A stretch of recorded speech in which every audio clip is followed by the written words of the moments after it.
morning, or good afternoon, or whatever might be appropriate, but welcome to Quintopia.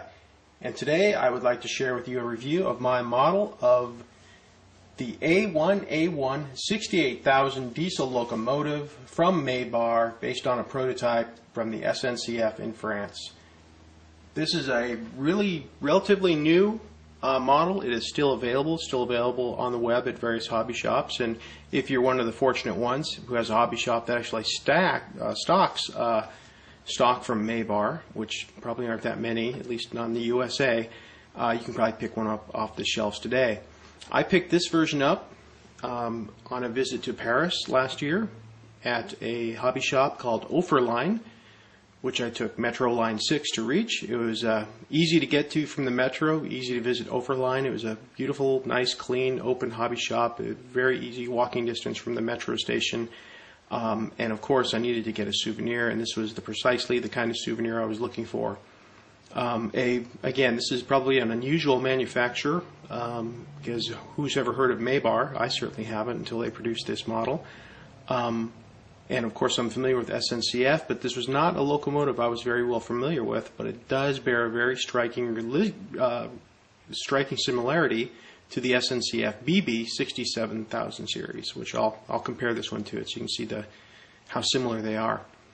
So this locomotive, like every good N-gauge manufacturer, comes nicely packaged in a very protective plastic case.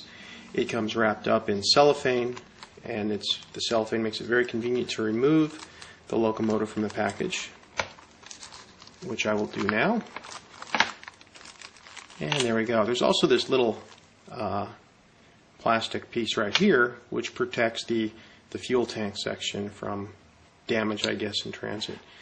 The one thing I'll say when I first lift it out of its package is, wow, it's heavy. And it has some heft to it. Despite the fact that it's N scale, it definitely feels heavy. And the other thing that impresses me when I first look at it is, wow, the detail. This is amazing, the detail on this locomotive. For one, and I'm not sure how well you can see it in the video, but the grab irons are separately applied wires, and it's not too frequently you see that on a lot of models. So it's a really beautiful touch. Additionally, it has these cables or hoses that come down, additional detail there that again is something unusual and not often seen in an N-scale model.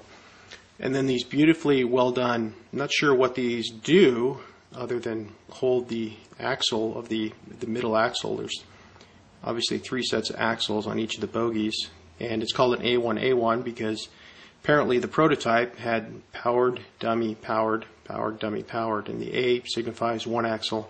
The 1 signifies an axle without power. At least that's what I think it means.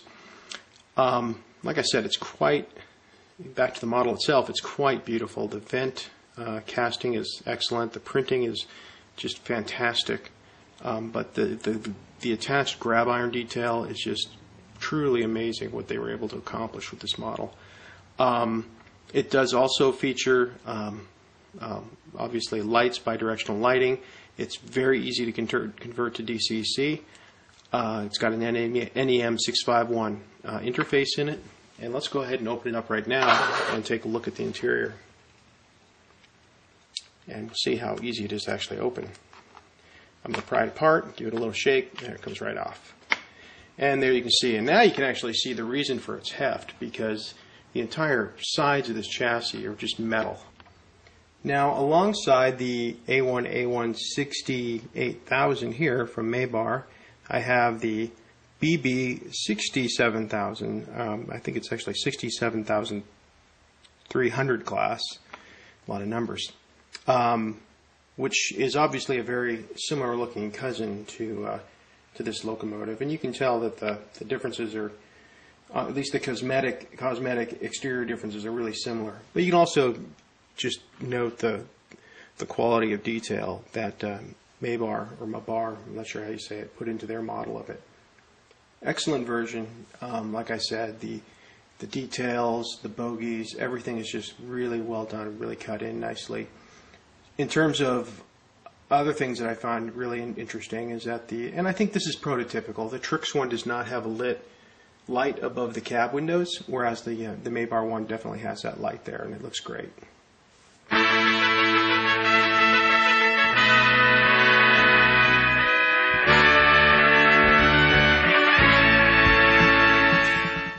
And now the sound check for the Mabar A1A 68,000.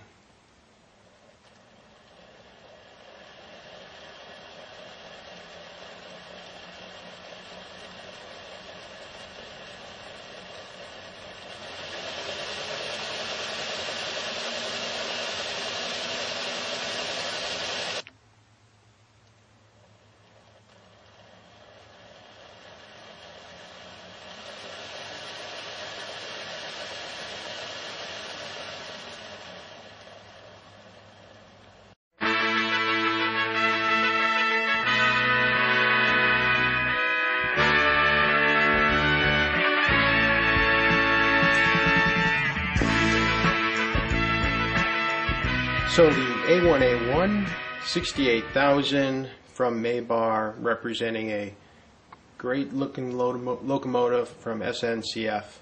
So how does this diesel locomotive from newcomer Mabar stack up? Time for the report card. So I think you know already by now from my earlier comments that this thing just blows the socks off of any detailing I've seen on any ready-to-run model lately. So it's definitely a very strong 5. If I had a 6, I'd make this a 6. In fact, I think I've done Mabar an injustice by giving other train sets a 5, because this one's just so well done. In terms of performance, excellently done.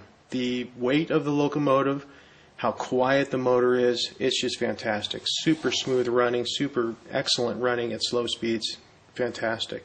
Conversion, very simple. DCC plug, you're done, you're good.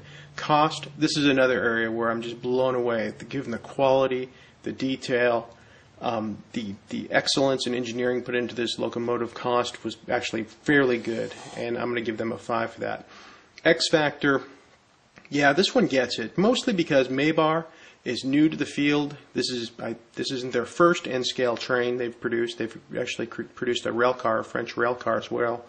I hope they continue to do more. I'm going to give them a 5 because I'm just so excited about seeing new manufacturers enter the industry and provide more diversity and competition.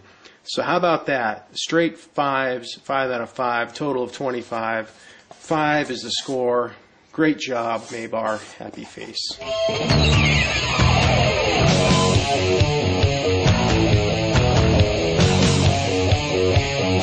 Again, this is a little bit of an unusual locomotive if you're not into French diesels, if you're looking for something from other countries, other manufacturers. Hey, visit my blog, quintopia.blogspot.com.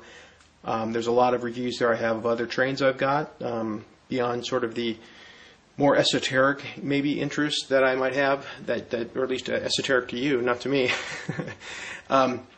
Anyway, please leave a comment, subscribe, visit my blog. Let me know what you think and how I can improve these videos and make them more interesting for you, and answer any questions you might have. And as always, thank you for watching, and enjoy your trains. Bye.